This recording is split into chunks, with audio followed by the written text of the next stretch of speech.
तो आज इसी सीरीज में आपके पास लोकोमोशन एंड मूवमेंट चैप्टर का एक बहुत इंपॉर्टेंट टॉपिक लेकर के आया हूं, जिसमें हम बात करने वाले हैं मैकेनिज्म ऑफ मसल कॉन्ट्रैक्शन। मैंने कहा ये सेंट्रल नर्वस सिस्टम से निकला न्यूरॉन है और ये है वो muscle fibre number 1, muscle fibre number 2, muscle fibre number 3।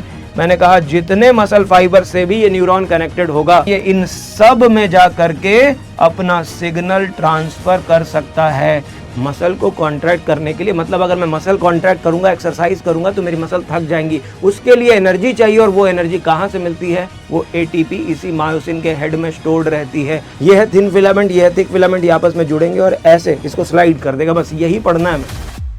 Hello बच्चों, नमस्कार, स्वागत अभिनंदन एक बार फिर से आप सभी लोगों का पीडब्ल्यू के इस अमेजिंग पेन किलर सीरीज में। और इस सीरीज में हम सभी लोग हर चैप्टर के इंपॉर्टेंट टॉपिक्स को डिस्कस करते चले जा रहे हैं और कोशिश पूरी यही है कि आपके सारे कंसेप्ट जहां पर आपको लगता है कि मुझे इसमें थोड़ी और स्टडी की जरूरत है, मुझे थोड़ा और पढ़ लेना चाहिए, थोड़ा और समझ लेना चाहिए, उसे थोड़ा और डेप्थ में जाकर के समझाया जाता है।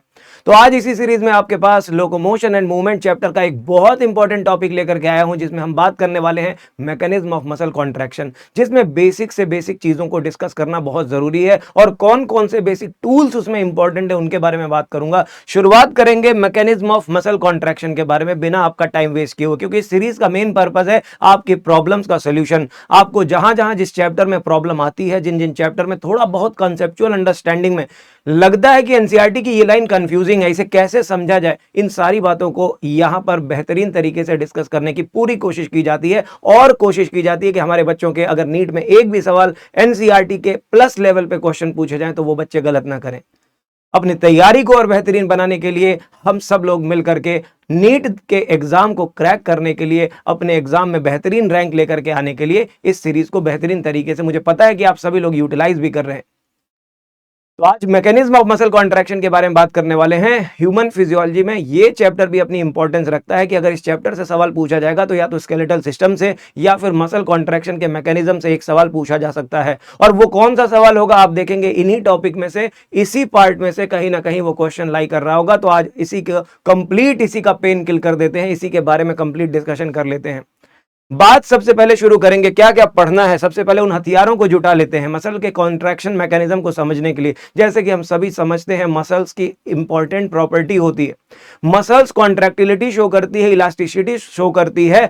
Muscles are excitable cells, muscles are elastic, muscles are extensible stretchable cells, और मसल्स को हम कहते हैं दे आर कॉन्ट्रैक्टाइल। ये चार बहुत इंपॉर्टेंट प्रॉपर्टी है मसल्स की: excitability, extensibility, elasticity and contractility. तो मसल्स के अंदर ये प्रॉपर्टी कहां से आती है, उसके स्ट्रक्चर पे डिपेंड करता है। मसल के स्ट्रक्चर में कुछ इंपॉर्टेंट प्रोटीन्स पाई जाती हैं। मसल के कॉन्ट्रैक्शन को इंश्योर करने के लिए उनमें पाई जाने वाली कॉन्ट्रैक्टाइल प्रोटीन्स, उनमें पाए जाने वाले फिलामेंट्स में प्रेजेंट होती हैं। और इनमें दो तरह के फिलामेंट्स पाए जाते हैं। तो सबसे पहले मैं आपको ये बेसिक चीज यहां से शुरू करूंगा कि मसल्स में जो फिलामेंट होते हैं, थिक और थिन फिलामेंट, जिन्हें मायोसिन और एक्टिन फिलामेंट कहते हैं, आज सबसे पहले वहीं से शुरुआत करूंगा। फिर बताऊंगा एक छोटी सी यूनिट जिसे मोटर यूनिट कहते हैं, टर्म समझेंगे, बेसिक टूल्स को कलेक्ट करेंगे और फिर मसल कॉन्ट्रैक्शन मैकेनिज्म को आप खुद ही हिट कर दोगे। तो आपको बहुत ज्यादा नोट वोट बनाने की जरूरत नहीं, सब कुछ लिखा हुआ मिलेगा आपको, बस ध्यान से सुनिएगा। कम टाइम में ज्यादा समझाने की कोशिश करूंगा, समय आपका कम लूंगा, लेकिन हाँ एक्सप्लेनेशन मोड पूरा ऑन करूंगा, एक एक बात डिटेल में समझाने की कोशिश करूंगा। शुरू करते हैं फटाफट से। इन चार पॉइंट्स को सबसे पहले एक्सप्लेन करता हूं। फाइनल पॉइंट जो फोर्थ पॉइंट है, स्लाइडिंग फिलामेंट थियरी, जो मसल के कॉन्ट्रैक्शन मैकेनिज्म को बेहतरीन तरीके से एक्सप्लेन करती है। लेकिन इसे शुरू करने से पहले सबसे पहले बात कर लेते हैं स्ट्रक्चरल पार्ट की, कि मसल कॉन्ट्रैक्शन के लिए जो कॉन्ट्रैक्टाइल प्रोटीन होती हैं, समझिएगा जरा, किसी भी एक मसल में जो कॉन्ट्रैक्टाइल प्रोटीन्स होती हैं, मसल कॉन्ट्रैक्शन के लिए मसल में पाई जाती हैं दो तरह की कॉन्ट्रैक्टाइल प्रोटीन्स। कॉन्ट्रैक्टाइल प्रोटीन्स पाई जाती हैं। जो प्रोटीन के स्ट्रक्चर, जो मसल के स्ट्रक्चर में आप देखोगे, मसल्स के स्ट्रक्चर में थिक और थिन फिलामेंट्स बनाती है। एक तरफ तो आप समझते हो अबाउट, एक तरफ पढ़ते हो अबाउट मायोसिन फिलामेंट, जिन्हें हम थिक फिलामेंट कहते हैं। क्या कहते हैं? Myosin filament. और मायोसिन फिलामेंट का डायमीटर ज्यादा होता है, इन्हें हम थिक फिलामेंट्स कहते हैं। बहुत ही सिंपल सी बात है, myosin thick, thick myosin, myosin thick, thick myosin. और दूसरा होता है एक्टिन फिलामेंट या एक्टिन प्रोटीन, जिसे हम कहते हैं थिन फिलामेंट बनाती है ये। तो थिक और थिन फिलामेंट क्या होते हैं? मसल्स के कॉन्ट्रैक्टाइल प्रोटीन, मसल के स्ट्रक्चर में पाई जाने वाली वो प्रोटीन जो फंक्शनली कॉन्ट्रैक्टाइल प्रोटीन कही जाती है। अगर हम मायोसिन की बात करते हैं तो थिक फिलामेंट में जो प्रोटीन है उसे मायोसिन प्रोटीन कहते हैं। थिक फिलामेंट का मतलब कुछ ऐसा दिखने वाला एक फिलामेंट जिसमें आप देखोगे ये कुछ ऐसा एक बड़ा सा थिक स्ट्रक्चर मायोसिन दिखाई देता है। आपने देखा होगा मसल के स्ट्रक्चर में जिसके दोनों तरफ इधर भी निकला हुआ हेड दिखाई देता है कुछ इस तरीके से। ये देखिए यहां पे कुछ इस तरीके से निकला हुआ हेड आपको दिखाई देता है और दूसरी तरफ भी आपको कुछ इस तरीके से हेड दिखाई देते हैं। ये देखिए ये तो ये पूरा फिलामेंट एक थिक फिलामेंट है, मोटा है डायमीटर में, इसे हम मायोसिन कह रहे हैं। लेकिन ये जो मायोसिन होता है मेरे भाई, ये एक पॉलीमेरिक प्रोटीन होती है। इस मायोसिन को हम पॉलीमेरिक प्रोटीन कहते हैं। क्या कहते हैं? इसे कहते हैं पॉली। जैसे कि हम समझते हैं कि प्रोटीन एक पॉलीपेप्टाइड की चेन है, ये पॉलीमेरिक प्रोटीन है। कई सारी प्रोटीन्स आपस में मिलकर के पॉलीमेरिक प्रोटीन मायोसिन बनाती है। कई सारे प्रोटीन, कई सारे मेरोमायोसिन मिलकर के मायोसिन बनाते हैं। तो कहानी सिंपल है कि ये एक बड़ी यूनिट होती है, एक बड़ी प्रोटीन होती है जिसे मायोसिन कहते हैं। एक मायोसिन बहुत सारे मेरोमायोसिन से बनी होती है जिसे इसकी मोनोमेरिक यूनिट कहा जाता है। आप लिखेंगे ईच मायोसिन, यहां पर हम समझेंगे each myosin formed by monomeric proteins, बहुत सारी मोनोमेरिक प्रोटीन्स से बना होता है, कॉल्ड, उन्हें कहते हैं कॉल्ड मेरोमायोसिन। तो सबसे पहली चीज थिक फिलामेंट मायोसिन फिलामेंट होता है। थिक फिलामेंट मायोसिन का प्रोटीन से बना होता है, मायोसिन का बना हुआ होता है और उस मायोसिन के अंदर पाई जाती है ढेर सारी मेरोमायोसिन। अब ये मेरोमायोसिन क्या है भाई साहब? मेरोमायोसिन क्या है? Monomeric unit. मेरोमायोसिन जब कई सारी मेरोमायोसिन आपस में मिल जाती है तो बनती है एक मायोसिन। तो हमें मायोसिन बनानी है तो मेरोमायोसिन से बनाएंगे। तो अब एक मेरोमायोसिन कैसी होती है जरा आप देखें। आपने गोल्फ स्टिक अगर देखी हो, अरे हॉकी का डंडा अगर देखा हो, तो आप उसी हॉकी के डंडे को आप ले लो, दो हॉकी के डंडे को ले लो और उन्हीं को ऐसे करके, ये देखो ये हॉकी स्टिक आप ले लीजिए और इस हॉकी स्टिक को, एक ये हो गई और दूसरी हॉकी स्टिक आपकी ये हो गई, ये दूसरी स्टिक हो गई और इन दोनों को आपस में ऐसा ट्विस्ट कर दो, ट्विस्टेड फॉर्म में इन दोनों को आपस में जोड़ दीजिए और बन जाएगी आपके पास ये दो हेड वाली, इसे कहते हैं मेरोमायोसिन। ये जो स्ट्रक्चर दिख रहा है, दो गोल्फ स्टिक लीजिए, दो हॉकी लीजिए, आपस में ट्विस्ट कर दीजिए और ट्विस्ट करके जोड़ करके जो स्ट्रक्चर आपके सामने अब दिख रहा है इसे कहते हैं मेरोमायोसिन। एक मेरोमायोसिन जिसमें आपको ऊपर की तरफ, बाहर की तरफ ये ग्लोब्यूलर हेड, ये जो स्ट्रक्चर दिख रहा है इसे कहते हैं ग्लोब्यूलर हेड। ये दोनों मिलकर के बनाते हैं, इन्हें कहते हैं ग्लोब्यूलर हेड। ये बनता है ग्लोब्यूलर हेड। आप कहोगे कि स्ट्रक्चर क्यों बता रहे हो सर? क्योंकि मसल कॉन्ट्रैक्शन मैकेनिज्म समझने के लिए ये बेसिक स्ट्रक्चर समझना जरूरी है। ये समझ लिया मसल कॉन्ट्रैक्शन आपके हाथ में, पहले समझिए एक है थिक फिलामेंट, एक है थिन फिलामेंट, यही दोनों कॉन्ट्रैक्शन में पार्टिसिपेट करते हैं। थिक फिलामेंट कैसा दिखता है? ऐसा दिखता है, गोल सा जो दिख रहा है इसे ग्लोब्यूलर हेड कहते हैं। इस छोटी सी गर्दन को शॉर्ट आर्म कहते हैं, इस छोटी सी गर्दन को शॉर्ट आर्म कहते हैं। और इन दोनों को अगर आप मिला देते हो, हेड और शॉर्ट आर्म को, तो इन दोनों को मिला करके हम कहते हैं, इसे हम कहते हैं क्रॉस आर्म। ये दोनों मिलकर के क्रॉस आर्म बनाते हैं। जो क्रॉस आर्म आपको यहां पर इस मायोसिन के अंदर यहां दिखाई दे रही है, बाहर निकली हुई दिखाई दे रही है, ये क्रॉस आर्म इस तरीके से अरेंज्ड होती है। ये क्रॉस आर्म बाहर की तरफ निकला हुआ स्ट्रक्चर है। इस मेन ट्यूब से बाहर जो गर्दन निकली हुई है वो वही क्रॉस आर्म है। और ये क्रॉस आर्म दो पार्ट से मिलकर बनी होती है। इसमें एक होता है ग्लोब्यूलर हेड और दूसरा होता है शॉर्ट आर्म। और पीछे की तरफ आपको जो लंबी सी पूंछ दिखाई दे रही है इसे कहते हैं टेल पार्ट। आप देखो और समझो, ये है टेल, ये है क्रॉस आर्म। क्रॉस आर्म में ग्लोब्यूलर हेड है और छोटी सी नेक है। ये जो हिस्सा है आपको आगे की तरफ दिखाई दे रहा है, जो ये हिस्सा है जहां क्रॉस आर्म शॉर्ट, ये जो शॉर्ट आर्म और ग्लोब्यूलर हेड मिल करके बना रहे हैं, इसका मॉलिक्यूलर वेट ज्यादा होता है। इस हाई मॉलिक्यूलर वाले पार्ट को हम हेवी मेरोमायोसिन कहते हैं। क्या कहते हैं? हेवी मेरोमायोसिन। हेवी मेरोमायोसिन कहते हैं। ये जो हिस्सा दिख रहा है इसे हेवी मेरोमायोसिन कहते हैं। और जो टेल वाला हिस्सा शॉर्ट, ये जो छोटा सा टेल वाला हिस्सा बना रहा है जिसमें ग्लोब्यूलर हेड नहीं है, इसका मॉलिक्यूलर वेट लो होता है, इसे कहते हैं लाइट मेरोमायोसिन।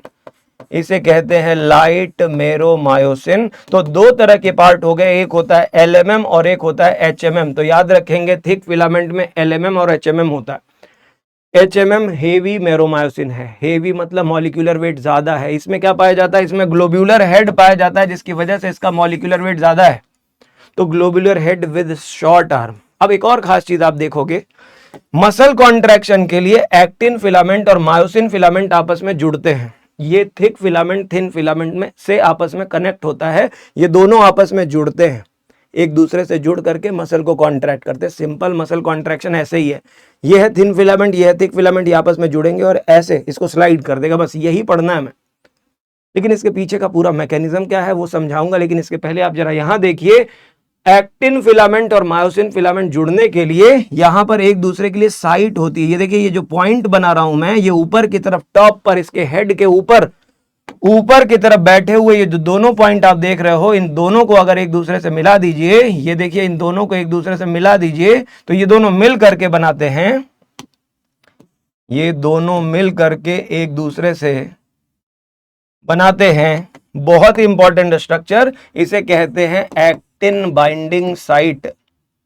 Actin binding site. तो खास बात, मायोसिन के हेड में एक्टिन से जुड़ने की साइट होती है। इसके अलावा यहां पर एक और बहुत इंपॉर्टेंट साइट होती है, यहां पर एटीपी से बाइंड करने की, एटीपी को स्टोर करने की और एटीपी को बाइंड करने के लिए, क्योंकि मसल कॉन्ट्रैक्शन के लिए चाहिए होती है एनर्जी। मसल को कॉन्ट्रैक्ट करने के लिए, मतलब अगर मैं मसल कॉन्ट्रैक्ट करूंगा, एक्सरसाइज करूंगा, तो मेरी मसल थक जाएंगी, उसके लिए एनर्जी चाहिए। और वो एनर्जी कहां से मिलती है? वो एटीपी इसी मायोसिन के हेड में स्टोर्ड रहती है। तो ये जो आप देख पा रहे हो, ये है एटीपी बाइंडिंग साइट। ये दोनों मिला करके एटीपी बाइंडिंग साइट बनाती हैं। दो एटीपी बाइंडिंग साइट और दो actin binding site. ATP binding site. तो ध्यान रखने वाली बात यह है, थिक फिलामेंट में ये एसेट्स पाए जाते हैं। थिक फिलामेंट मसल कॉन्ट्रैक्शन में अपना रोल प्ले करता है, थिन फिलामेंट अपना। ये दोनों फिलामेंट मिलकर के मसल कॉन्ट्रैक्शन करते हैं। थिक फिलामेंट का स्ट्रक्चर कैसा होता है? ऐसा होता है, डंडा, एक लंबी सी गोल्फ स्टिक ले ली, दोनों को आपस में ट्विस्ट कर दिया और बन गया ये स्ट्रक्चर, जिसमें जो ऊपर की तरफ ये जो बड़ा सा हिस्सा आपको दिखाई दे रहा है, हेड और आर्म, गर्दन जैसा, ये पूरा का पूरा हिस्सा, इसे ग्लोब्यूलर हेड, इस दोनों को मिला करके क्रॉस आर्म कहते हैं। इसके ग्लोब्यूलर हेड में मैंने बताया यहां एटीपी और यहां एक्टिन बाइंडिंग साइट होती है, एक्टिन से जुड़ने की साइट होती है। मसल कॉन्ट्रैक्शन में बहुत इंपॉर्टेंट रोल प्ले करेगा। तो पहले तो ये स्ट्रक्चर समझिए, जिसका मॉलिक्यूलर वेट ज्यादा है जिस पोर्शन का, उसे हेवी कहेंगे, जिसका मॉलिक्यूलर वेट लो है उसे लाइट कहेंगे। तो ये हो गया थिक फिलामेंट। वहीं थिन फिलामेंट की अगर मैं बात करता हूं, आप ध्यान से सुने, थिन फिलामेंट मतलब ये डायमीटर में पतला होता है। थिक फिलामेंट के जस्ट ऊपर अगर आप देखोगे, थिक फिलामेंट के जस्ट ऊपर कुछ इस तरीके से ये पतली सी रॉड जो आपको दिखाई दे रही है, ये कुछ ऐसी सी रॉड दिखाई दे रही है, इसे कहते हैं थिन फिलामेंट।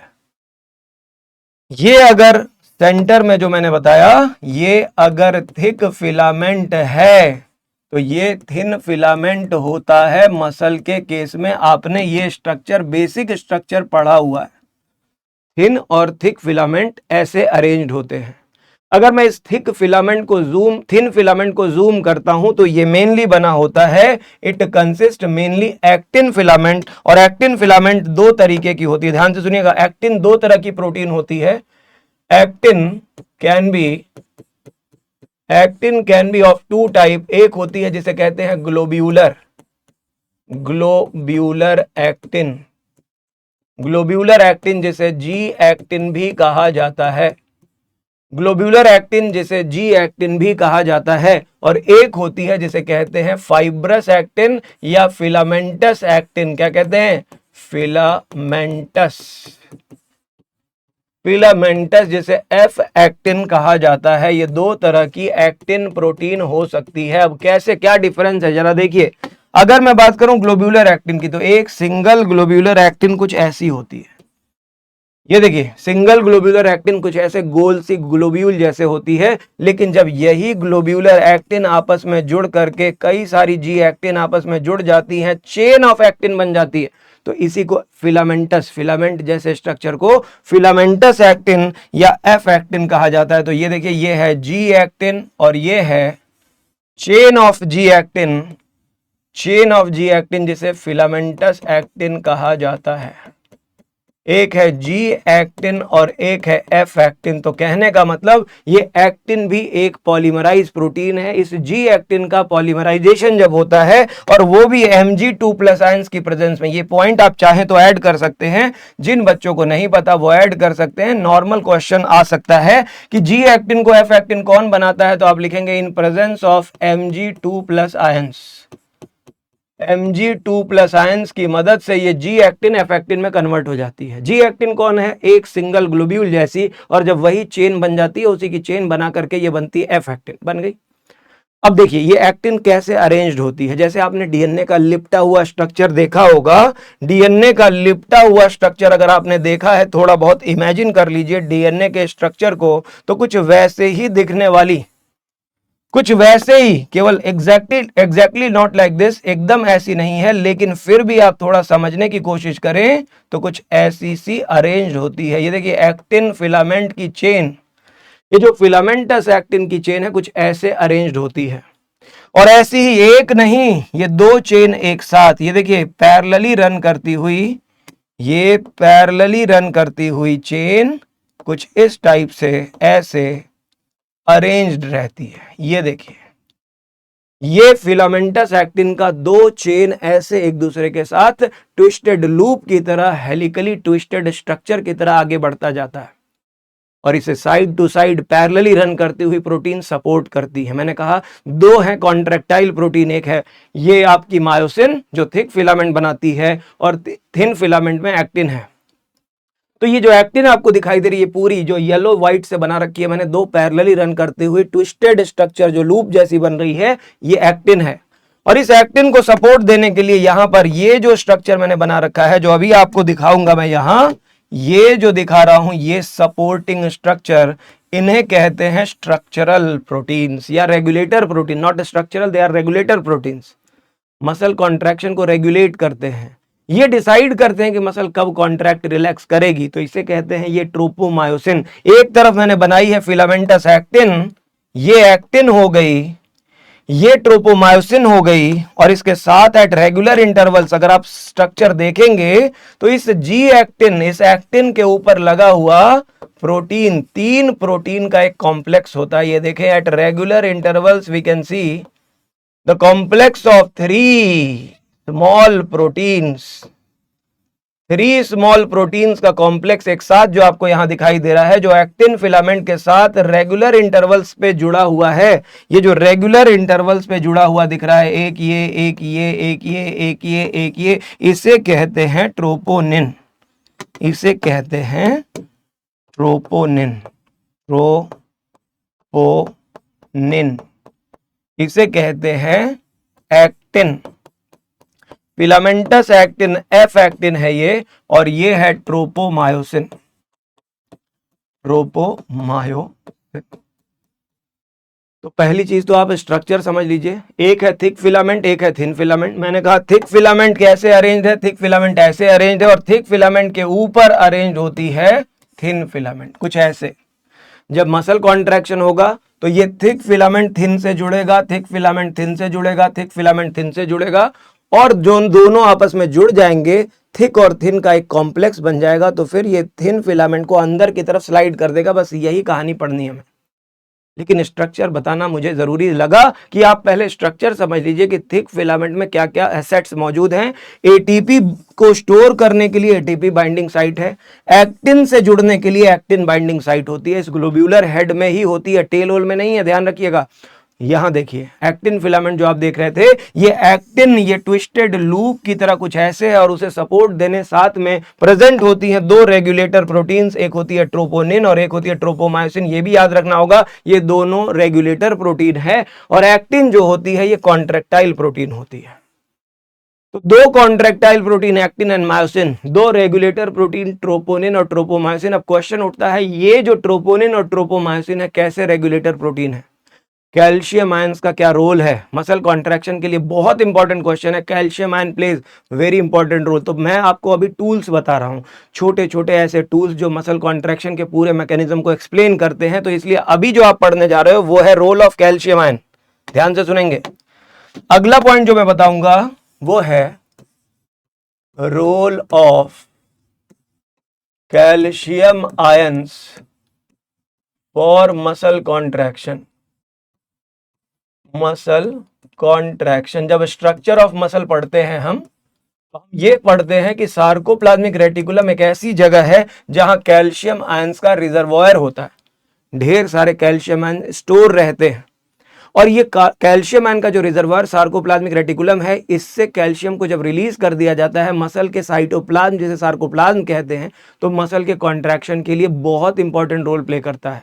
तो क्वेश्चन उठता है ये कैल्शियम आयन मसल कॉन्ट्रैक्शन में कौन सा इंपॉर्टेंट रोल प्ले कर रहा है। ध्यान से देखिए, मैंने अभी आपको बताया कि थिन फिलामेंट में जो प्रोटीन होती है उसे कहते हैं एक्टिन प्रोटीन। थिन फिलामेंट की जो प्रोटीन की हम बात अभी कर रहे थे, हमने अभी बात करी एक्टिन की। तो एक्टिन को अगर आप देखेंगे तो कुछ ऐसी दिखाई देती है। एक्टिन प्रोटीन कुछ ऐसी दिखाई देती है। नॉर्मल कंडीशन में एक ग्लोब्यूलर एक्टिन बनाई मैंने एक तरफ और ये दूसरी ग्लोब्यूलर एक्टिन, ये दोनों जी एक्टिन है। इन दोनों जी एक्टिन्स में मैंने बताया आपको कि इन दोनों जी एक्टिन में जैसे मायोसिन में एक्टिन से बाइंड करने की साइट होती है, वैसे एक्टिन में मायोसिन से बाइंड करने की साइट होती है। ये जो आप देख रहे हैं ये एक्टिन की मायोसिन बाइंडिंग साइट होती है, इसे कहते हैं myosin binding site of actin. इसे कहते हैं मायोसिन बाइंडिंग साइट,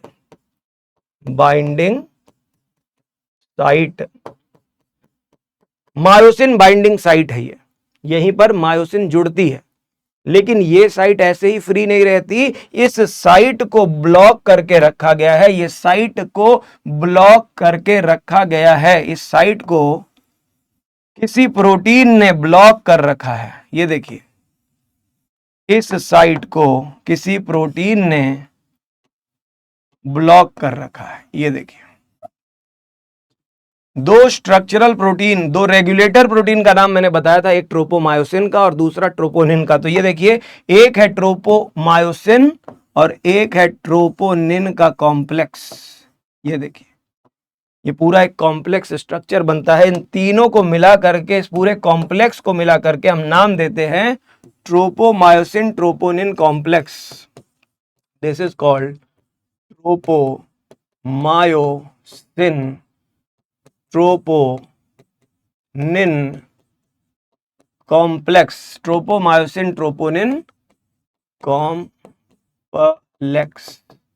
कहानी देसी तरीके से समझे, बहुत ही सिंपल तरीके से है कि ये है वो दरवाजा, ये वो इंसान है, ये वो कोई इंसान है जो एक्टिन है जो मायोसिन से दोस्ती करना चाहता है। ये वो इंसान है जो मायोसिन से दोस्ती करना चाहता है। इसे ऊपर वाले ने मायोसिन से जुड़ने के लिए एक जगह भी दे रखी है कि वो मायोसिन से दोस्ती कर सके, वो उससे जुड़ सके। लेकिन जैसे कि आप जानते हो, हर दोस्ती के बीच में दुश्मन पैदा हो जाते हैं। दोस्तों को आपस में मिलने से रोकने के लिए दुश्मन पैदा हो जाते हैं। वैसे ही ये विलेन का काम करता है। ये कॉम्प्लेक्स जिसे ट्रोपोमायोसिन ट्रोपोनिन कॉम्प्लेक्स कहते हैं, ट्रोपोमायोसिन ट्रोपोनिन कॉम्प्लेक्स कहते हैं। इसे क्या कहते हैं? ट्रोपोमायोसिन ट्रोपोनिन कॉम्प्लेक्स कहते हैं। तो ये याद रखिए, दोस्ती के बीच में दुश्मन दोस्ती के लिए ये दुश्मन ट्रोपोमायोसिन ट्रोपोनिन कॉम्प्लेक्स होते हैं जो अंदर किसी को जाने की इजाजत नहीं देते हैं, ये रास्ता ब्लॉक करके रखते हैं। लेकिन मैंने कहा कैल्शियम आयन यहां इंपॉर्टेंट रोल प्ले करता है। Calcium ion important role play करता है। जैसे ही कैल्शियम अवेलेबल होगा, जैसे ही कैल्शियम आयंस मसल के सार्कोप्लाज्म में आएंगे, calcium ions in muscle sarcoplasm, जैसे ही सार्कोप्लाज्म में कैल्शियम आयंस रिलीज किए जाएंगे, अब वहां पर देखिए क्या मैजिकल चेंज आता है। कैल्शियम आयन वो देवदूत है, देवता का भेजा गया वो दूत है जिसने उस बंद रास्ते को, उस बंद साइट को, उस बंद गेट को, उस बंद दरवाजे को, जो दोस्तों के बीच में दीवार बना हुआ था, जिस साइट को किसी ने ब्लॉक कर रखा था, कैल्शियम आयन के आते ही, ध्यान से देखिए, कैल्शियम आयन के आते ही ये जो साइट ब्लॉक्ड थी, ये जो साइट ब्लॉक्ड थी, अभी उस साइट को फ्री करने का समय आ गया। ये देखिए, जैसे ही कैल्शियम आयन यहां पर अवेलेबल होता है, जैसे ही कैल्शियम की अवेलेबिलिटी यहां होती है, कैल्शियम के आते ही ये जगह जो ब्लॉक थी, ये जो साइट ब्लॉक थी, ये साइट अभी फ्री हो जाती है। ये देखिए, ये जो ब्लॉक्ड साइट थी अभी फ्री हो चुकी है। कैल्शियम ने क्या किया, उस ट्रोपोमायोसिन ट्रोपोनिन कॉम्प्लेक्स को क्या कर दिया, डिटैच कर दिया। इस कैल्शियम आयन ने, कैल्शियम आयन ने इस साइट को, इस ब्लॉक्ड साइट को डिटैच कर दिया, यहां से रिप्लेस कर दिया, या यूं कहें, सिंपल समझिए, प्रोटीन ही तो है। ट्रोपोनिन एक तरह की प्रोटीन होती है। ट्रोपोनिन में कैल्शियम से बाइंड करने की साइट होती है। जैसे ही कैल्शियम ट्रोपोनिन से बाइंड करता है, कन्फर्मेशनल चेंज हो जाती है। प्रोटीन है, प्रोटीन का कन्फर्मेशन चेंज आयन के बाइंड से। तो calcium ion change the confirmation of troponin, और ट्रोपोनिन से जुड़ करके जिस साइट पे यहां पर मास्किंग हो रखी थी, उस साइट को यहां पर ये अनमास्क कर देता है। ये कैल्शियम आयन की इंपॉर्टेंस है, इसको यहां लिखना बहुत जरूरी है। लिखेंगे, calcium ions bind with troponin, अ सब यूनिट ऑफ ट्रोपोनिन। याद रखें, ट्रोपोनिन की 3 छोटी छोटी यूनिट्स होती हैं, उनसे एक छोटी यूनिट से बाइंड करता है। बाइंड्स विद अ सब यूनिट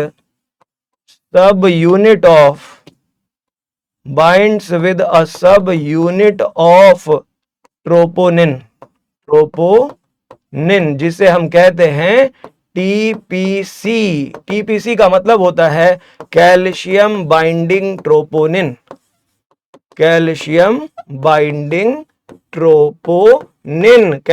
बाइंडिंग ट्रोपोनिन से कैल्शियम आयंस बाइंड कर जाते हैं, और बाइंड करते ही bind with subunit of troponin and unmask the myosin binding site. जो मायोसिन से जुड़ने की साइट होती है, बाइंडिंग साइट को ये फ्री कर देती है, अनमास्क कर देती है इस मायोसिन बाइंडिंग साइट को। मायोसिन बाइंडिंग साइट अब फ्री है, जिसमें मायोसिन का हेड अब आसानी से जुड़ सकता है। मायोसिन का हेड अभी नहीं जुड़ पा रहा था, क्योंकि यहां पर मैंने कहा दुश्मनों ने यहां पर रास्ता ब्लॉक कर रखा है। लेकिन कैल्शियम आयन उस फरिश्ते की तरह आता है, कैल्शियम आयन उस फरिश्ते की तरह आता है, जो जिसके आते ही ये रास्ता, ये दरवाजे खुल जाते हैं, और जैसे ही दरवाजे खुलते हैं, मायोसिन का हेड यहां पर बाइंड कर जाता है। मैंने बताया था कॉन्ट्रैक्शन के लिए एनर्जी चाहिए, वो मायोसिन हेड में होती है। मसल कॉन्ट्रैक्शन के लिए सबसे पहले ये 2 स्ट्रक्चरल पार्ट आपको समझना जरूरी था। अब आते हैं 2 और पॉइंट, एक मोटर यूनिट और दूसरा मैंने बताया न्यूरोमस्कुलर जंक्शन। ये 2 समझ लिया आपने तो मान के चलो जग जीत लिया, क्योंकि मसल कॉन्ट्रैक्शन फिर उसके बाद बहुत आसान और मक्खन हो जाता है। ध्यान से सुनिएगा, बहुत ही इजी कंसेप्ट है।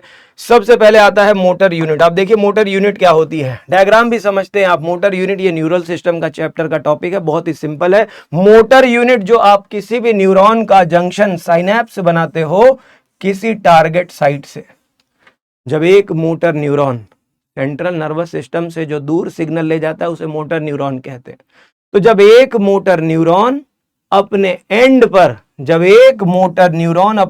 पर मसल्स के साथ जुड़ करके उनके साथ कनेक्शन बनाता है, तो जितने भी मसल फाइबर से ये कनेक्टेड रहता है, एक मसल कई सारे मसल फाइबर से बनी होती है, हमें पता है। एक मसल, जैसे मान लो ये हाथ मेरा एक मसल है, इसके अंदर बहुत सारे मसल फाइबर्स हैं, ये उंगलियां मसल फाइबर्स का बंडल है।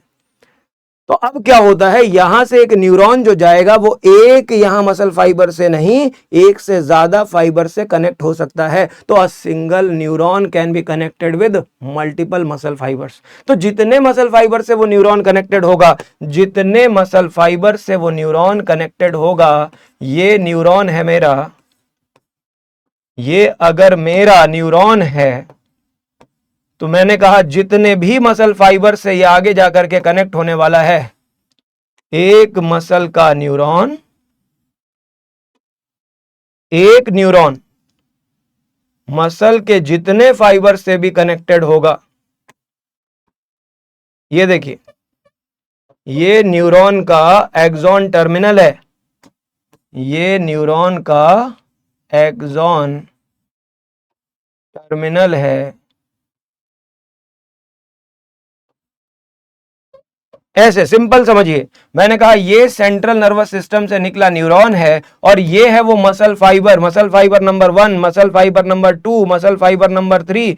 मैंने कहा जितने मसल फाइबर से भी ये न्यूरॉन कनेक्टेड होगा, जितने न्यूरॉन से भी कनेक्टेड होगा, ये इन सब में जा करके अपना सिग्नल ट्रांसफर कर सकता है। जैसे ही मैंने यहां से स्विच ऑन करा, जैसे ही इलेक्ट्रिकल सिग्नल यहां से जनरेट करा, ये मैसेज ले जा करके मसल्स तक पहुंचा देगा। ये सिंपल सा कंसेप्ट है, आप सभी लोग जानते हो। एक इलेक्ट्रिक वायर को जितने भी मेटल से जोड़ दोगे, जितनी भी बल्ब से जोड़ दोगे, जितने बल्ब से कनेक्ट कर दोगे, स्विच ऑन करते ही सारे बल्ब जल जाएंगे, अगर सारे बल्ब ठीक ठाक हैं तो।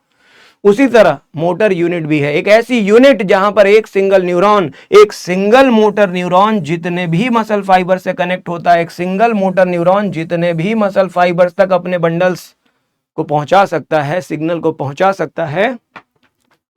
अ motor neuron and muscle fibres connected to it constitute a motor unit. एक सिंगल मसल के पास कई सारी मोटर यूनिट्स हो सकती हैं।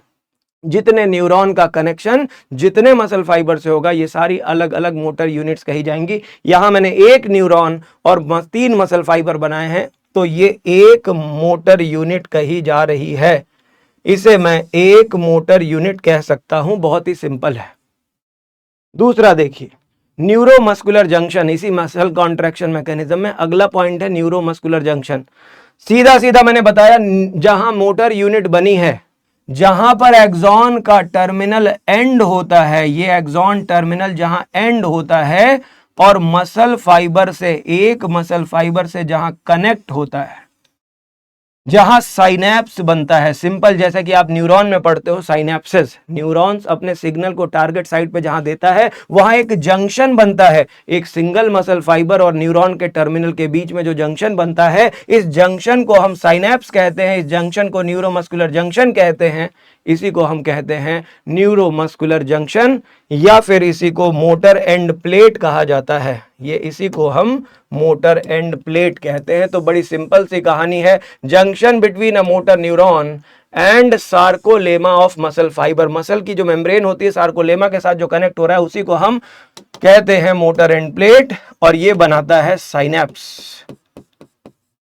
साइनेप्स, या इसी को हम जंक्शन कहते हैं। मोटर न्यूरॉन रिलीज करता है अपने न्यूरोट्रांसमीटर को, अपने केमिकल मैसेंजर को, जो मैसेज न्यूरोमस्कुलर जंक्शन पे पहुंचाएगा, और वो केमिकल जो होता है उसका नाम होता है एसिटाइलकोलिन। अब आप मसल कॉन्ट्रैक्शन मैकेनिज्म में तह में घुसने जा रहे हो, और जैसा कि मैंने बताया था, स्लाइडिंग फिलामेंट थियरी से आप एक्सप्लेन करोगे, समझोगे कि मसल कॉन्ट्रैक्शन कैसे होता है। वही चीज हम अब डिस्कस करने जा रहे हैं, मसल कॉन्ट्रैक्शन के मैकेनिज्म में एंटर करने जा रहे हैं। स्ट्रक्चर आपने समझ लिया हुआ है, ध्यान से सुनोगे कि जब कभी भी ये देखिए, जब एक मोटर न्यूरॉन, ये है एक मोटर न्यूरॉन,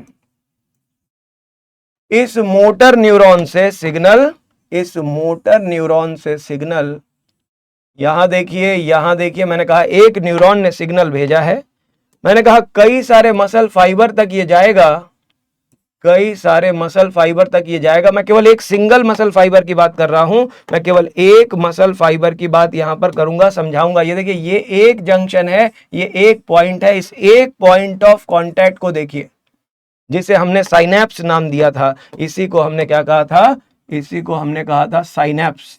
ये है साइनेप्स, यही है वो जंक्शन जिसे हम कहते हैं साइनेप्स। क्या कहते हैं, इसे कहते हैं साइनेप्स। तो जब साइनेप्स की बात आती है, जब जंक्शन की बात आती है, तो यहां पर न्यूरोट्रांसमीटर रिलीज किया जाएगा। ध्यान से सुनिए, सिग्नल जो न्यूरॉन में जनरेट हुआ, जो सेंट्रल नर्वस सिस्टम ने सिग्नल भेजा, वो ट्रैवल करता हुआ आया और अपनी टारगेट सेल तक पहुंचता है, जहां साइनेप्स बनता है। साइनेप्स याद करिए, साइनेप्स में मान सपोज करते हैं कि एक केमिकल साइनेप्स की हम बात करेंगे। ये रहा केमिकल साइनेप्स, ये देखिए, ये एक्सॉन का टर्मिनल है, ये वो मसल की मेम्ब्रेन जिसे सार्कोलेमा कहते हैं। यहां मसल की सार्कोलेमा पे ये रिसेप्टर्स पाए जाते हैं। ये देखिए, जैसे ही सिग्नल इस एक्सॉन के टर्मिनल पे आएगा, यहां पर आते ही ये न्यूरोट्रांसमीटर्स यहां से रिलीज कर देगा। मैं आपको ये साइनेप्स नहीं पढ़ाने जा रहा, अभी केवल मसल कॉन्ट्रैक्शन मैकेनिज्म समझ रहे हैं कि जैसे ही इंपल्स, बहुत इंपॉर्टेंट है, हम किसी मसल के कॉन्ट्रैक्शन के मैकेनिज्म में, सपोज हम स्केलेटल मसल की बात कर रहे हैं जो वॉलंटरी है, इच्छा से मैं इस मसल को कॉन्ट्रैक्ट कर पा रहा हूं, मैं फोर्स जनरेट करता हूं मसल कॉन्ट्रैक्शन से, तो force for the movement is generated during muscle contraction. Movement के लिए मैं हाथ को मूव करने के लिए जो फोर्स जनरेट कर रहा हूं वो कॉन्ट्रैक्शन से कर रहा हूं। इसके लिए सिग्नल कौन दे रहा है, सिग्नल दे रहा है सेंट्रल नर्वस सिस्टम। न्यूरॉन से सिग्नल आते हैं, ये है सिग्नल्स आने का रास्ता, इसे कहते हैं direction of impulse. Direction of impulse. जैसे ही सिग्नल यहां से यहां तक पहुंचती है, न्यूरॉन के एंड पर पहुंचती है, ये रिलीज होते हैं neurotransmitter. There is release of neurotransmitter. बहुत ही सिंपल तरीके से आप समझ रहे हो, इसमें कोई कंफ्यूजन नहीं होनी चाहिए। बहुत ही सिंपल कंसेप्ट आप यहां समझोगे। सिंपल, सेंट्रल नर्वस सिस्टम ने ऑर्डर भेजा, सेंट्रल नर्वस सिस्टम ने कमांड भेजी, ये कमांड आकर के साइनेप्स के पास न्यूरोट्रांसमीटर के फॉर्म में रिलीज हो गई, एसिटाइल कोलिन के फॉर्म में रिलीज हो गई। इस न्यूरोट्रांसमीटर के रिसेप्टर अपने टारगेट सेल पर थे। मैंने कहा ये मान लो कि मसल है, इस मसल पे पहुंच गया।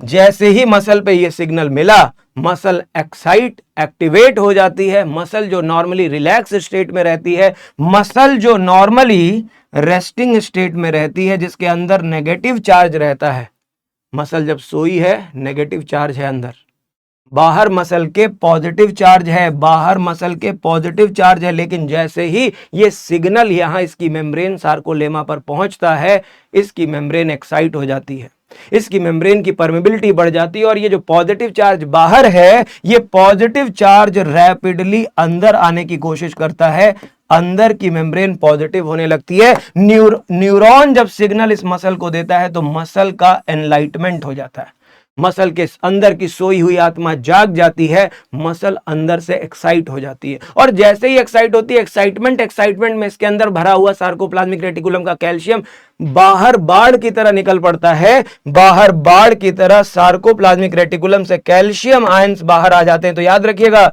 जैसे ही सिग्नल यहां मिलेगा, यहां मेम्ब्रेन एक्साइट हो जाती है, एक्शन पोटेंशियल जनरेट हो जाता है, और मसल में जैसे ही एक्शन पोटेंशियल जनरेट होता है, यहां से सार्कोप्लाज्मिक रेटिकुलम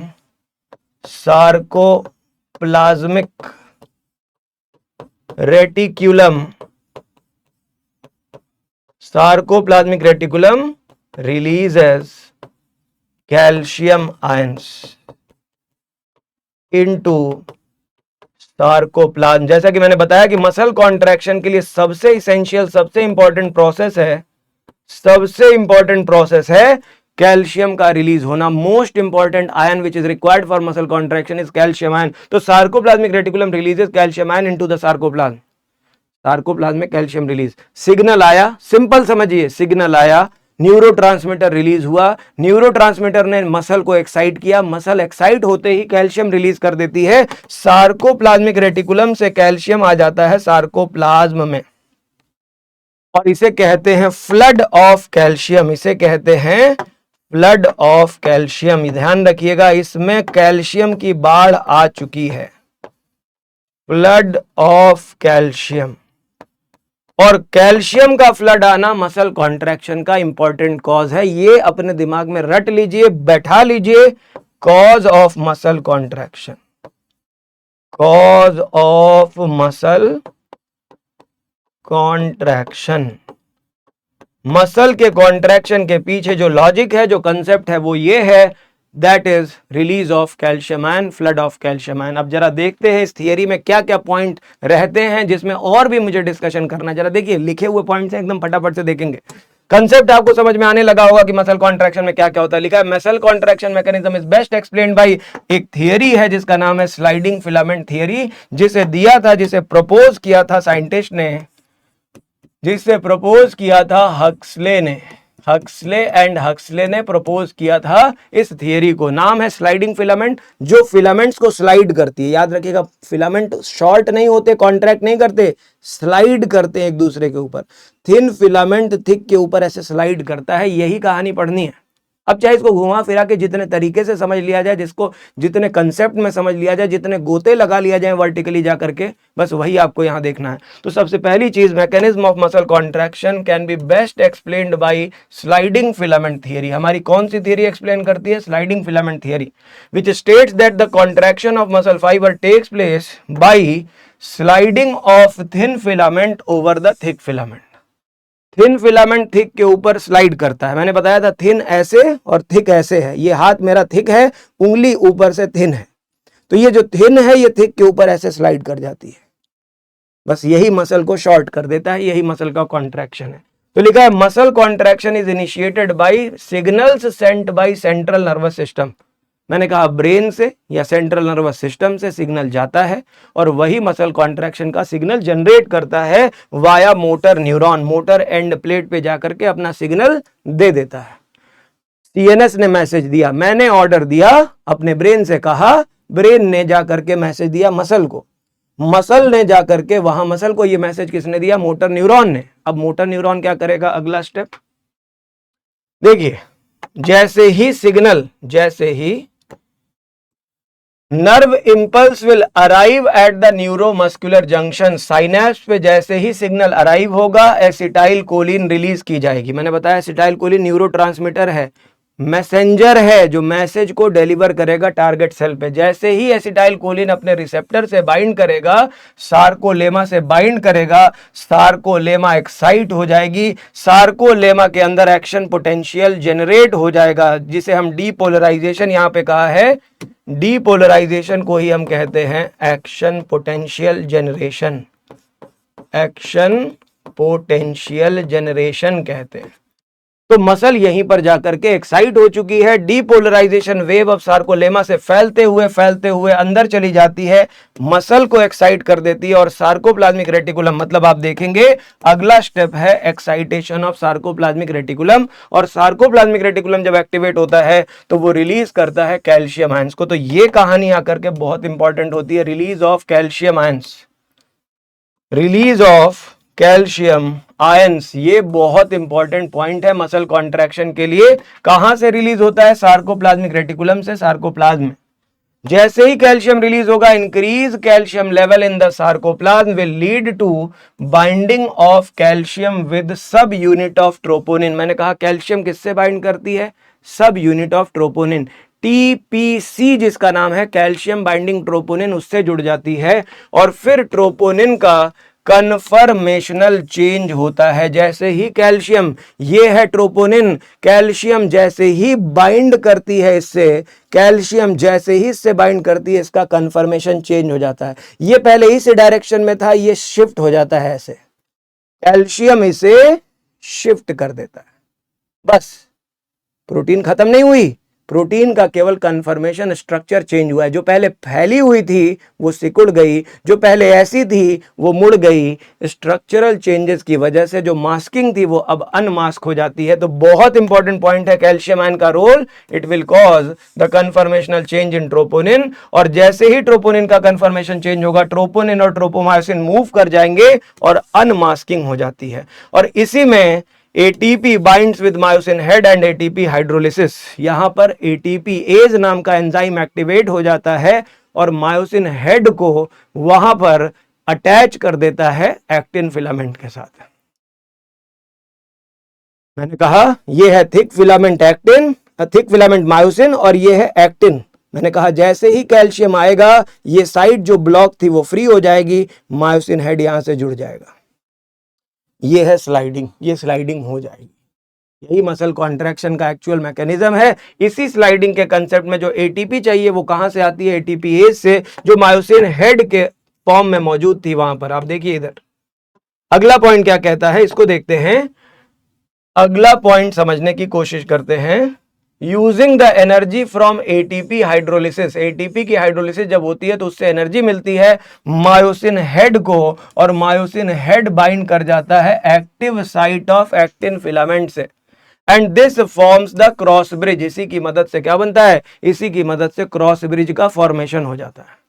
एक्टिन मायोसिन का क्रॉस ब्रिज बन जाता है, और ऐसे में myosin head pulls the attached actin filament toward the centre of A band, और ऐसे में actin filament slide over the myosin filament into the A band, और ऐसे में Z line attached to these actin also pulled inwards. मतलब muscle के structure में muscle के कॉन्ट्रैक्शन का मैकेनिज्म कैसे खूबसूरती से एक्सप्लेन किया है, जरा इसको हम भी देखते हैं चित्रों के साथ।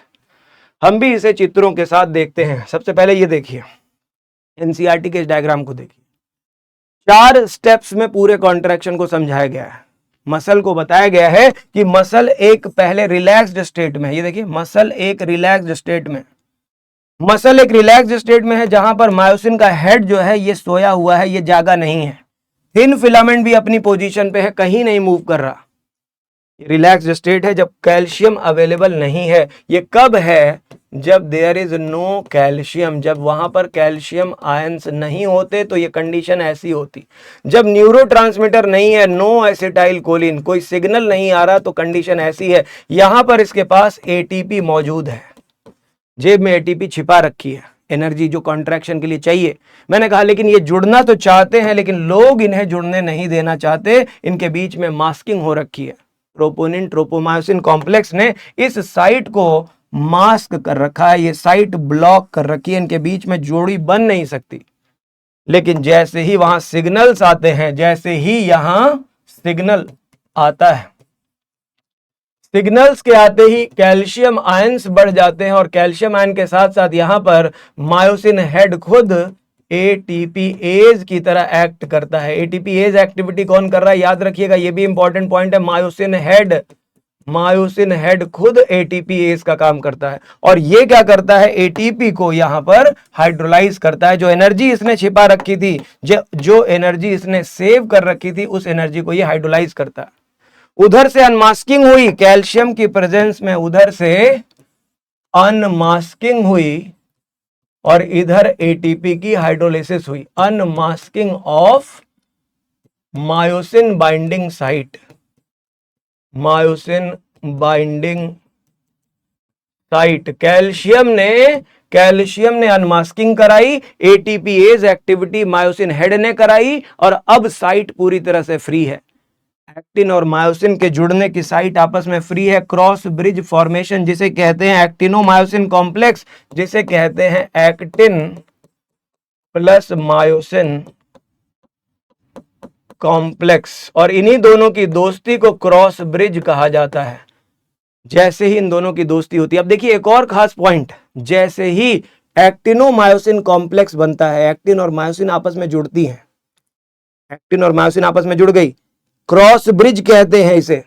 जैसे ही जुड़ती है, मायोसिन हेड अब उसी फोर्स और उसी एनर्जी से थिन फिलामेंट को आगे की तरफ ऐसे स्लाइड करता है, इनवर्ड अंदर की तरफ स्लाइड करवाता है। अब देखो इस थिन फिलामेंट को, ये जो थिन फिलामेंट जब यहां क्रॉस ब्रिज बन जाती है, इसे अंदर की तरफ इनवर्ड स्लाइडिंग करवाता है।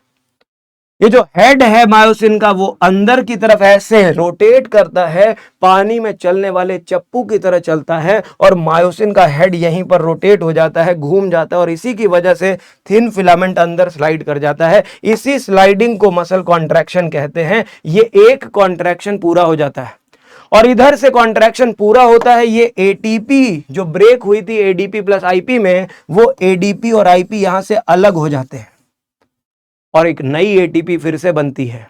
फिर से नई एटीपी बाइंड करती है, और जैसे ही नई एटीपी फिर से बाइंड करती है ये क्रॉस ब्रिज ब्रेक कर जाता है। ये जो दोस्ती, ये जो कॉन्ट्रैक्शन का प्रोसेस था, उसे तोड़ने के लिए जरूरी है कि नई एटीपी बाइंड करे और ये पुराना वाला एनर्जी जो है वो खर्च हो चुकी। क्वेश्चन जो इंपॉर्टेंट एनसीईआरटी में लिखा है, जो बहुत सारे बच्चे कंफ्यूज रहते हैं, ध्यान से सुनिएगा। जब ये हेड का रोटेशन होता है, हेड ने रोटेशन तो कर ली, हेड वापस अपनी पोजीशन में कैसे आएगा? जब एडीपी और आईपी यहां से डिटैच हो जाते हैं, ये डिटैच हो जाते हैं, तो हेड जो ऐसे मूव किया हुआ है वो वापस नॉर्मल पोजीशन में आ जाता है।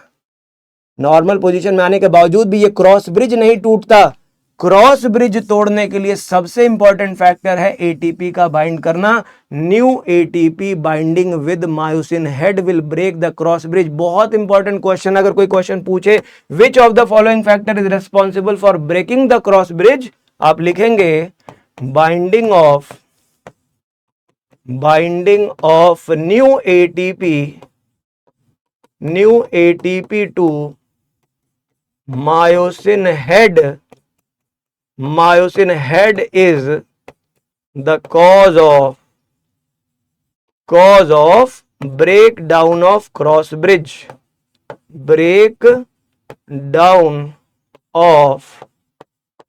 bridge, और यहीं जाकर के मसल जो होती है अपने इस क्रॉस ब्रिज को ब्रेक करती है और फिर से तैयार हो जाती है नए कॉन्ट्रैक्शन के लिए।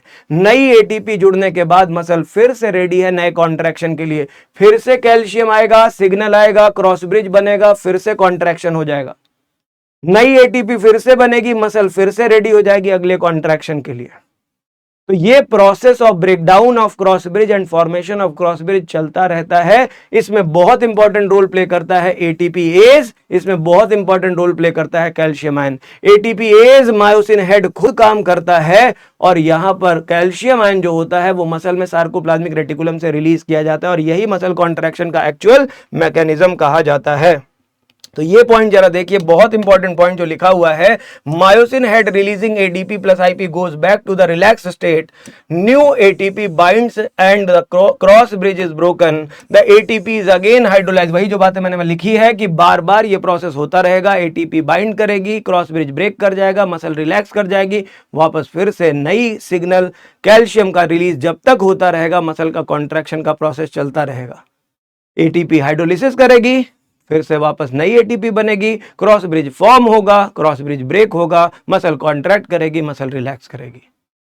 तो मसल के कॉन्ट्रैक्शन रिलैक्सेशन में स्लाइडिंग फिलामेंट का मतलब क्या है? थिन और थिक का स्लाइड करना, लेकिन उसमें length of the filament affect नहीं हो रही है, केवल ये स्लाइडिंग कर रही है, केवल अपनी पोजीशन को कुछ ऐसे स्लाइड करके चेंज कर रही है, जिसमें मसल की शॉर्टनिंग हो रही है, सार्कोमियर की शॉर्टनिंग हो रही है, जिसको आप समझते हो कि एक सार्कोमियर को अगर हम समझते हैं, ये मसल का स्ट्रक्चर अगर आपको याद है, यहां पर आपने zigzag pattern Z line को याद किया होगा, ये है जेड लाइन। यहां पर आपने पढ़ा था थिन फिलामेंट होते हैं, ये थिन फिलामेंट होते हैं, ये मान लीजिए थिन फिलामेंट है, ये मान लीजिए थिन फिलामेंट है, और इन दोनों के बीच में मोटू सा थिक फिलामेंट है, ये थिक फिलामेंट है। जब मसल कॉन्ट्रैक्शन होती है तो क्या होता है? ध्यान से देखिए, मैंने कहा क्रॉस ब्रिज बनती है, क्रॉस ब्रिज बनती है, क्रॉस ब्रिज बनती है, और जब ये क्रॉस ब्रिज बनती है तो ये किधर की तरफ जाती है? ये इनवर्ड स्लाइडिंग करवाता है, ये थिन फिलामेंट को अंदर की तरफ भेजता है। आप देखो थिन फिलामेंट अंदर की तरफ जा रहे हैं। थिन फिलामेंट जब अंदर की तरफ जाते हैं तो कौन कौन सी जोन अफेक्ट हो रही है आप ये भी याद कर सकते हो। बहुत इंपॉर्टेंट पॉइंट मैं यहां लिख देता हूं, मैं यहां लिख देता हूं आपकी सहूलियत के लिए। During muscle contraction, during muscle contraction, जब मसल कॉन्ट्रैक्ट करती है, मसल का कॉन्ट्रैक्शन होता है, तो सबसे पहला point length of the myofilaments, length of the myofilaments unaffected, no change, there is no change in length of the myofilament, पहला पॉइंट। दूसरा पॉइंट, यहां पर देखिए थिक और थिन फिलामेंट की लेंथ में कोई असर नहीं पड़ा, बस केवल स्लाइडिंग हुई है, सार्कोमियर छोटा हो जाता है। ये देखिए सार्कोमियर छोटा हो जाता है। ये देखिए यहां से लेकर के इस Z को देखिए और इस Z को देखिए, इसी को कहते हैं ना, दो सक्सेसिव Z लाइन के बीच की दूरी को हम कहते हैं सार्कोमियर। मसल की फंक्शनल यूनिट है, यही तो कॉन्ट्रैक्ट करती है, यही तो मसल का कॉन्ट्रैक्शन है, तो सार्कोमियर छोटा हो जाएगा। ये देखिए ये है ए बैंड, यहां से लेकर के यहां तक का हिस्सा ए बैंड है, इस पूरे ए बैंड पर कोई असर नहीं पड़ता, ये ए बैंड कांस्टेंट रहता है, ए बैंड में कोई चेंज नहीं हो रहा क्योंकि थिक फिलामेंट अपनी पोजीशन को मेंटेन किया हुआ, थिक फिलामेंट कहीं नहीं जाता। तो लिखेंगे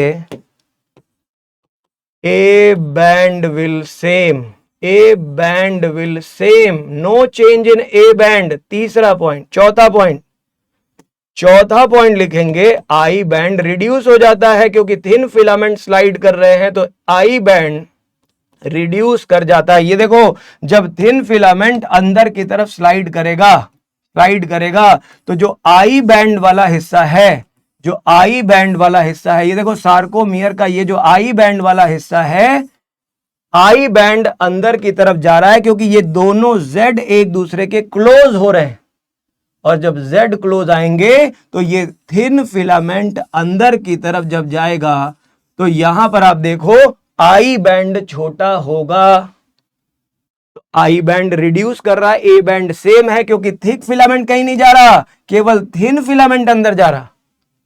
तो थिन फिलामेंट जो ए बैंड का, आई बैंड का जो थिन फिलामेंट है, जो आई बैंड का रिश्तेदार है, आई बैंड किससे बना होता है? Thin filament. तो जब थिन फिलामेंट अंदर जाएगा तो आई बैंड कैसा होगा? छोटा होता जाएगा। सेंटर वाला पार्ट जहां पे थिन फिलामेंट नहीं होते हैं उस पार्ट को हम एच जोन कहते हैं। तो जब आई बैंड अंदर आएगी तो वो एच जोन भी छोटा होता जाएगा। तो 5 नंबर पे लिखेंगे H zone will decrease, H zone will decrease, जिसको आप एक डायग्राम में भी देख सकते हैं, इस डायग्राम में भी देख सकते हैं। ये देखिए, ये देखिए, आप देखिए ये है नॉर्मल जेड लाइन, ये है नॉर्मल जेड लाइन, ये है नॉर्मल ए बैंड। जहां पर थिक फिलामेंट होता है उस एरिया को ए बैंड कहते हैं, जहां पर थिन फिलामेंट है उस एरिया को हम आई बैंड कहते हैं। ये आई बैंड है, और सेंटर में जहां आई बैंड नहीं होता उसे एच जोन कहते हैं। बस जब मसल कॉन्ट्रैक्ट करेगी तो क्या होगा? आप देखो ये Z इस Z के करीब जाएगा, ये दोनों Z एक दूसरे के करीब आएंगे, Z करीब आएगा, मसल की लेंथ छोटी हो रही, आई बैंड अंदर की तरफ जा रहा है तो ये H जोन छोटी हो रही है, लेकिन हर बार ए बैंड वही है, ए बैंड में कोई चेंज नहीं होता। तो इस बात को अपने दिमाग में रख लीजिए, अपने दिमाग और जहन में बैठा लीजिए कि जब मसल कॉन्ट्रैक्शन होती है, मसल कॉन्ट्रैक्शन जब होती है तो ये सारे पॉइंट्स आपको याद रखने होंगे। ये पॉइंट मैंने मार्क कर दिए, इनको जरूर याद कर लीजिएगा। ये जो लास्ट पॉइंट है इन्हें जरूर मार्क कर लीजिएगा कि सार्कोमियर के ऊपर क्या इफेक्ट पड़ता है। जेड लाइन अंदर की तरफ दे पुल्ड क्लोजर, जेड ये जेड एक दूसरे के क्लोज जाती है, सार्कोमियर छोटा होता है, length of the sarcomere decrease करता है, आई बैंड डिक्रीज करता है, ए बैंड अनचेंज रहता है, कोई चेंज नहीं होता, एच जोन डिसअपियर हो जाती है, छोटी हो जाती है या डिसअपियर हो जाती है। In muscle contraction there is no change in actin and myosin, actin और मायोसिन की लेंथ में कोई फर्क नहीं पड़ता, ये दोनों मायोफिलामेंट केवल एक दूसरे पे स्लाइड कर रहे हैं, ये खुद कॉन्ट्रैक्ट नहीं कर रहे, ये स्लाइड कर रहे हैं।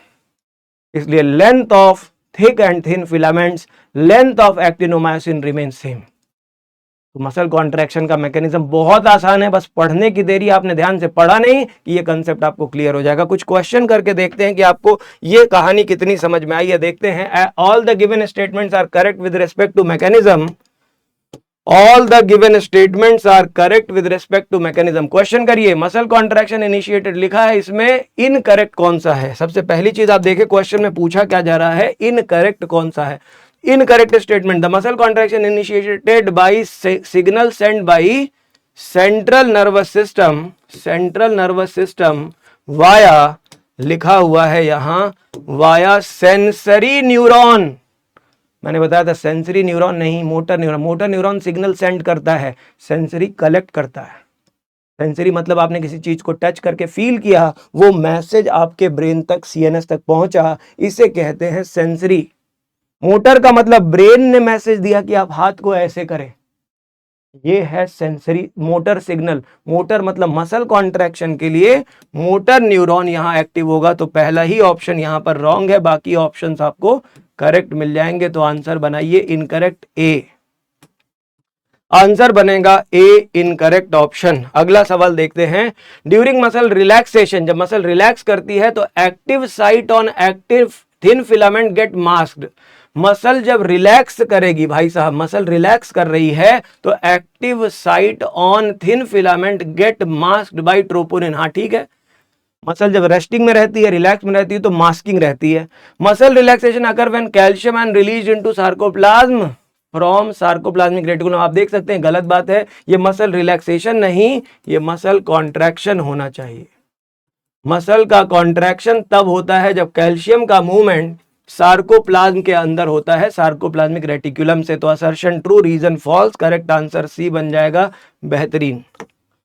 During muscle contraction thin filament shorten, thin filament को बोला है शॉर्ट हो जाती है, थिन फिलामेंट शॉर्ट नहीं होती। मैंने कहा कोई फिलामेंट की लेंथ शॉर्ट नहीं हो रही, फिलामेंट बस अपनी पोजीशन चेंज करते हैं, स्लाइडिंग करते हैं। During muscle contraction I band gate reduced in size but H zone को सेम बोला है, जबकि हमने पढ़ा था या तो डिक्रीज हो जाती है या तो डिसअपियर हो जाती है, या तो डिक्रीज या तो डिसअपियर हो जाती है। तो यहां पर दोनों के दोनों statement A and R both are false. Answer D बन जाएगा इस क्वेश्चन का सही जवाब। Calcium play important role in muscle contraction. Calcium combine with troponin and displacing tropomyosin allowing the myosin head part to combine with actin. ये दोनों ही सही है और करेक्ट एक्सप्लेनेशन है। आप देखेंगे जैसा कि हम लोगों ने पढ़ा था role of calcium. Correct answer will be A will be correct answer. Sliding filament theory can be best explained by, best explain कौन करेगा? वही हक्सले साहब करेंगे और कहेंगे थिक और थिन स्लाइड करते हैं लेकिन लेंथ अनअफेक्टेड रहती है। ये देखिए, myosin slide past each other, myosin shorten गलत है। मायोसिन फिलामेंट एक्टिन शॉर्टन गलत है। एक्टिन मायोसिन शॉर्टन ये दोनों तीनों गलत हो गए। तो केवल एक सही, actin myosin filament do not shorten but rather slide past each other. D option correct option. ये देखिए, arrange the following steps in the muscle contraction, proper sequence में इसे अरेंज करना है। तो आप जैसे कि जानते हैं सेंट्रल नर्वस सिस्टम से पहले मैसेज आएगा, मोटर न्यूरॉन के थ्रू मैसेज मिलेगा और ये मैसेज कहां मिलेगा? मोटर एंड प्लेट पे। फिर उसके बाद ये जनरेट करेगा एक्शन पोटेंशियल, हमने पढ़ा है। उसके बाद फिर क्या होगी? ये कैल्शियम रिलीज करेगा, फिर कैल्शियम ट्रोपोनिन से बाइंड करेगी, फिर क्रॉस ब्रिज बनेगा। मतलब ये आपका option C B E A D, पहले सी फिर आएगा C B, action potential generate होगा, ठीक है। फिर आएगा कैल्शियम का रिलीज होगा, सी बी, फिर होगा 3 नंबर ई, फिर आएगा A binding of calcium, very good 4 number, और फिर 5 number, 5 number cross bridge formation. मतलब हमारा करेक्ट आंसर बनेगा B option will be correct. बहुत बढ़िया। ये देखिए डायग्राम बेस्ड क्वेश्चन है, बहुत आसानी से लगा लेंगे। बी और सी पूछा है, बी हो जाएगा एटीपी बाइंडिंग साइट और सी है मायोसिन बाइंडिंग साइट। बी है एक्टिन बाइंडिंग साइट और सी है ATP binding site. Actin binding site और एटीपी बाइंडिंग साइट। तो बी एक्टिन बाइंडिंग साइट हुआ ये वाला और सी हो गया ATP binding site. Answer will be B option, B option. अगला देखिए, ये भी डायग्राम ये हमने पढ़ा है। ये जो यहां दिख रहा है ये ट्रोपोनिन की यूनिट है, ये जो दिख रही है ट्रोपोमायोसिन है और ये जो दिख रहा है ये फिलामेंटस एक्टिन है। Filamentous actin, F actin. तो पहला ट्रोपोनिन, दूसरा ट्रोपोमायोसिन, बी और सी में आ जाएगा एफ एक्टिन। तो मतलब हमारा सही आंसर बनेगा ये ऑप्शन बनेगा अपना डी ऑप्शन। ये देखिए, ए को हमने कर दिया ट्रोपोनिन, बी को हमने कर दिया ट्रोपोमायोसिन और सी हो गया एफ एक्टिन फिलामेंटस एक्टिन। ये लीजिए, आज का काम खत्म हो चुका है। मसल कॉन्ट्रैक्शन के एक एक पॉइंट एनसीईआरटी से हमने डिस्कस कर लिए हैं। बस आप एनसीईआरटी पढ़िए क्योंकि इससे बाहर नीट में नहीं पूछा जाएगा। लेकिन हाँ, जो बातें मैंने आपको एक्स्ट्रा बताई हैं, जो बातें समझने के लिए आपको बताई हैं, वो जरूर कर लीजिएगा। डीपीपी आपको क्वेश्चन प्रैक्टिस के लिए भेज दी जाती है, वो आप भी इसको कर लीजिएगा, डीपीपी के क्वेश्चन लगा लीजिएगा। और एक बार फिर से एनसीईआरटी को करके प्रीवियस ईयर्स के कुछ और क्वेश्चन करने की कोशिश कीजिएगा कि मसल कॉन्ट्रैक्शन में कोई और डाउट या दुख तकलीफ तो नहीं है। अगर कोई तकलीफ है मसल कॉन्ट्रैक्शन मैकेनिज्म को समझने में या एनसीईआरटी के इस कंसेप्ट को समझने में, तो मैंने पूरी एनसीईआरटी कवर कर दी है। इवन स्ट्रक्चरल पार्ट को भी इस मसल कॉन्ट्रैक्शन को समझाने में एक्सप्लेन कर दिया। आप वहां से कर सकते हैं। फिर भी अगर कोई डाउट आता है तो आप बैच में लिख दीजिएगा, मैं देख लूंगा। अगर आगे टाइम मिला तो आप लोगों के साथ फिर कोई टॉपिक लेकर के आ जाएंगे। तो चलते हैं, आज के लिए बस इतना ही। Thank you so much. पढ़ते रहिए, मुस्कुराते रहिए और अपना खूब ख्याल रखिए। Thank you so much. नमस्कार, जय हिंद।